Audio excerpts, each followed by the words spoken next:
বিরোধী দলীয় চিফ হুইপের সাথে কণ্ঠে কণ্ঠ মিলিয়ে বলছি, আজকে 14ই জুলাই।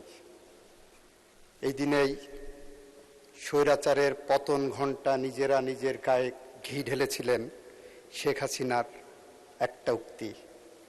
তারপরে আন্দোলন দাবানলে রূপ নিয়েছিল।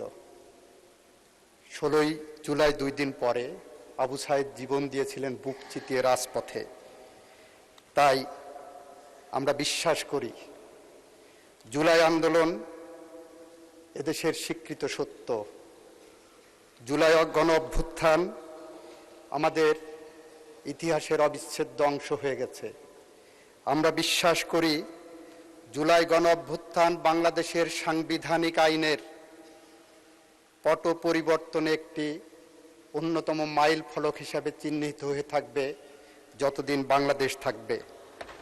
মাননীয় স্পিকার, জুলাই আমাদের চেতনা, জুলাই আমাদের অহংকার, আমাদের বিশ্বাস, আমাদের নিত্যদিনের চর্চার কেন্দ্র, যেটা বাংলাদেশের মানুষ উপলব্ধি করছে। আমাদের মাননীয় প্রধানমন্ত্রী যখন টেকনাফ থেকে তেঁতুলিয়া, রূপসা থেকে পাথুরিয়া পর্যন্ত গ্রামে গঞ্জে, মাঠে ঘাটে, খালে বিলে পায়ে হেঁটে যখন সৈনিকের সাথে তার খাবার ভাগ করে খান, যখন কৃষকের পাশে যেয়ে দাঁড়ান, যখন শ্রমিকের সাথে হ্যান্ডশেক করেন, যখন বৈষম্যের পথ ধরে হাঁটেন, এটাই জুলাই চেতনার অবিচ্ছেদ্য অংশ। মাননীয় স্পিকার, আমরা সেরকম একটি জুলাই চেতনা ধারণ করে এগিয়ে যাচ্ছি।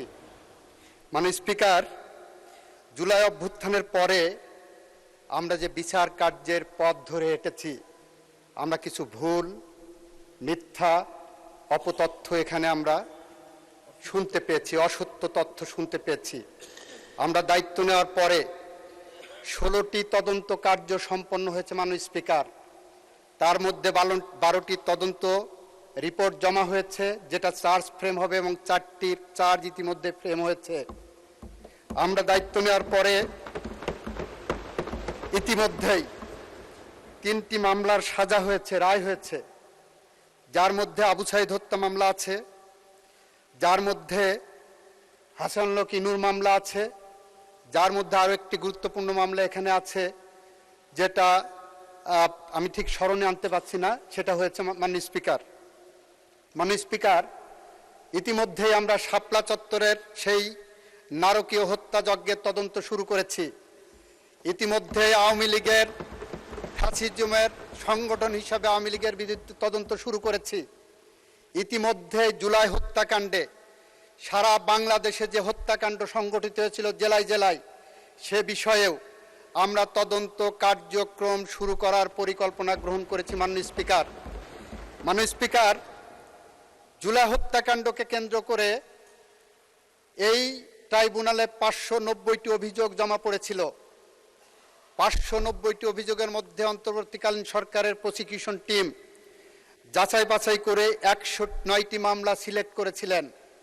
সেই 109টি মামলার মধ্যে 43টি মামলায় তদন্ত প্রতিবেদন দাখিল হয়েছে, 6টি মামলায় বিচার কার্য সম্পন্ন হয়েছে, 16 জনের মৃত্যুদণ্ড হয়েছে, 11 জনের যাবজ্জীবন কারাদণ্ড হয়েছে, 35 জনের বিভিন্ন মেয়াদে সাজা হয়েছে, 1 জন রাজসাক্ষীকে খালাস দেওয়া হয়েছে, 26টি মামলা এখনো বিচারাধীন আছে, 4টি মামলার রায় এখন অপেক্ষমান আছে। মাননীয় স্পিকার, এটা হলো তথ্য, রেকর্ড থেকে বলছি। মাননীয় স্পিকার,